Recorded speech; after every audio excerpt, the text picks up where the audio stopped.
Bonjour, bonsoir à tous, c'est Monsieur Luigi pour une nouvelle chronique. Attends, tu te présentes pas ou tu présentes même pas l'émission de ce que tu vas parler? T'as sûrement raison, mais comment on fait? Parce qu'on n'a pas toute la journée non plus. Bah t'as qu'à présenter tout ça, je sais pas, moi, 3 mots. Ok, plus que 2. Marvel, cinéma. Moi ok, j'avoue, pas mal. Je peux y aller maintenant? Tu peux y aller. Et retombe tous deux épanouis, enivrés.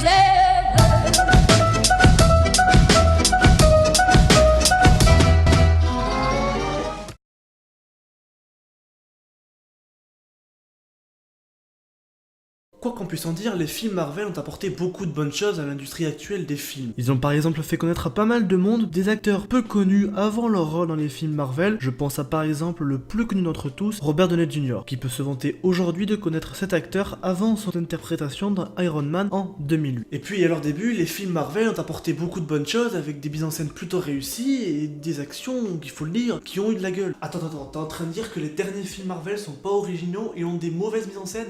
Non, c'est plus compliqué que ça. Selon moi, les problèmes ont commencé à arriver quand Disney a racheté Marvel. Comment tu vas te faire péter la gueule? En effet, quand Marvel a été racheté par Disney au mois d'août 2009, ça a été le début des problèmes. Puisque, comme on le sait, Disney cherche avant tout à faire des profits avec ses films Marvel. Et c'est pas le fait que ça rapporte beaucoup d'argent qui me dérange, non. C'est le fait qu'on cherche à faire des films remplis de fanservice pour plaire au spectateur en lui donnant ce qu'il a envie de voir et en essayant jamais de nous créer la surprise pour attirer un maximum le spectateur. Et du coup, maintenant, j'aimerais juste te demander un truc. Essaie de me chanter une chanson du MCU, n'importe laquelle, sauf celle du générique.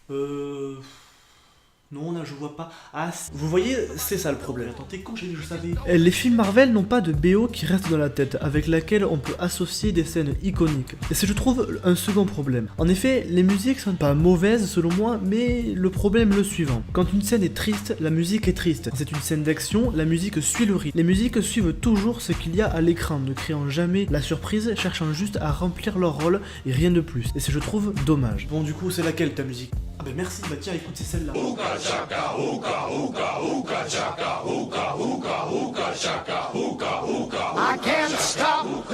Oui, mais justement, c'est pas une musique créée originellement pour le film, et puis tout le monde la connaît, et puis elle est pas tellement unique en son genre. Ah. Mais encore, s'il n'y avait que ça. Attends, t'as pas l'impression que depuis tout à l'heure t'es en train de cracher sur un truc que t'adores, et que les gens qui regardent la vidéo, ils vont penser que t'aimes pas du tout, alors que c'est pas vrai, on sait tous les deux que t'adores les films Marvel. Ah ouais, j'avais pas pensé. Comment on fait alors? Dis tout simplement ce que tu kiffes dans le MCU. Pas compliqué. Ouais. D'abord, les acteurs. J'aurai jamais assez de temps en une vidéo pour vous expliquer pourquoi le choix des acteurs et leurs incarnations sont juste géniales. Le choix des acteurs dans chaque film est juste parfait, autant sur l'aspect physique pour être proche du personnage que dans le jeu des acteurs. Et d'ailleurs, vous n'aurez pas forcément besoin de moi pour vous en rendre compte, vous l'aurez déjà sûrement aperçu. Ensuite, les effets spéciaux. On pourrait très facilement se dire, bien sûr que les effets spéciaux sont réussis, c'est une grosse production avec beaucoup d'argent, donc forcément. Et à cela, je te répondrai, c'est pas parce qu'on a beaucoup d'argent qu'on a beaucoup d'idées. Et d'ailleurs, qu'on aime ou qu'on n'aime pas les films Marvel, on pourra jamais leur reprocher d'avoir de mauvais effets spéciaux. Et maintenant, comme dernier point positif que j'aimerais vous parler, c'est la satisfaction. Quoi? Juste la satisfaction de voir un personnage qu'on aime être adapté au cinéma. La satisfaction de voir un personnage comme Wolverine, Magneto ou encore Thanos déchaîner leurs pouvoirs et les voir sous leurs meilleurs angles. Tous les films Marvel nous ont fait avancer dans une intrigue de façon générale pour nous proposer de nous mettre face à un méchant ultime, à savoir Thanos, et de nous confronter à un climax ultime, à savoir Avengers Infinity War. Et pour pouvoir arriver à ce dernier, les scénaristes sont obligés d'ajouter beaucoup de personnages, que ce soit pour intégrer de nouvelles pierres de l'infini, ou juste des personnages importants pour l'acte final. Et c'est à ce moment-là qu'on est obligé de se confronter à un autre problème. Il y a trop de personnages. Tellement qu'il est difficile d'approfondir tous les personnages et que certains passent au second plan, à l'image de Ant-Man, alors que normalement c'est un personnage super important. Et même des fois, on oublie certains personnages, qui passent une fois de plus au second plan. Est-ce que vous avez déjà prêté attention à la structure de chaque film? D'abord, pour que vous puissiez comprendre mon point de vue, dressons une liste de tous les films de Marvel qui sont sortis jusqu'à aujourd'hui dans le MCU. Bon, dans cette liste, j'ai décidé de mettre tous les films faisant partie d'un même univers et qui sont sortis. On arrive donc à une liste de 14 films. À cela, j'ai choisi volontairement de rajouter 2 films, les 2 Amazing Spider-Man. J'ai ensuite décidé volontairement de ne pas intégrer la trilogie de Spider-Man qui était avant, et tous les films X-Men. Vous doutez pourquoi. Et donc, à ne pas mettre Deadpool non plus. Bon, du coup, on arrive à un un total de 16 films. Dans ces 16 films, 8 servent à introduire des nouveaux personnages. Et dans ces 8 films, 6 suivent le même sens et le même structure. On peut savoir ce que c'est cette structure? Bah je vais te le dire. Et donc ces 6 films, ils suivent la structure suivante. En premier, la présentation du protagoniste et de sa vie presque normale. En deuxième, un élément perturbateur qui va présenter le quotidien du personnage et le perturber. En 3, une découverte et une acquisition de ses pouvoirs. En 4, un refus de les utiliser. En 5, après un bon moment de réflexion, on utilise les pouvoirs parce qu'on a envie de faire le bien et qu'aussi on peut battre le gros méchant du film. Méchant qui par ailleurs est toujours étroitement lié au protagoniste. Et en 6, le gentil gagne, il garde ses pouvoirs et il décide de faire le bien. Bon, tout ça pour vous dire que plus de 75% des films qui servent à intégrer nos personnages, ils ont la même structure et du coup il y a comme un goût de déjà vu. Et puis malheureusement ça vaut aussi pour les suites de films.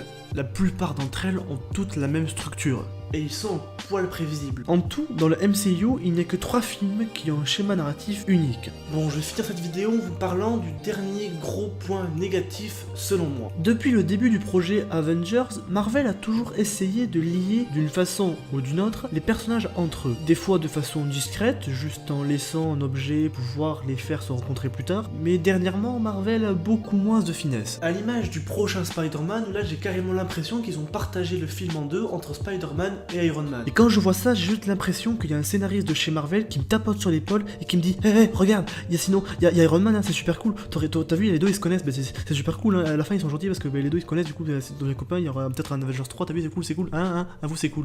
Donc s'il vous plaît, Marvel, essayez d'arrêter de relier tous les personnages entre eux. Je voulais un exemple de film qui a marché et qui n'est pas relié dans tout le MCU, Deadpool. Puisque ce dernier cherche juste à faire un film unique en son genre et qui retrace sur ses origines sans demander plus et sans être lié à tout le monde. Contrairement à certains personnages du MCU qui eux me donnent juste l'impression qu'ils sont là parce que ils vont servir à un moment ou un autre et qu'il faut qu'ils soient là parce que le film a besoin d'eux. Rien de plus, rien de moins. Pourquoi il veut pas faire un film centré uniquement sur le méchant? Par exemple, je sais pas, moi il pourrait faire un spin-off sur Venom. Ça serait pas super cool? Ouais si j'avoue. Ah si, juste un dernier truc. Vous savez pas qui c'est lui? Parce qu'on voit à chaque fois. Je sais pas, ça doit être un figurant super important, mais j'avoue que moi non plus, je sais pas qui c'est. Je sais pas, il doit être important ou avoir des contacts, parce que là, je sais pas qui c'est. Attends, il me semble qu'il a un nom qui finit par Lee.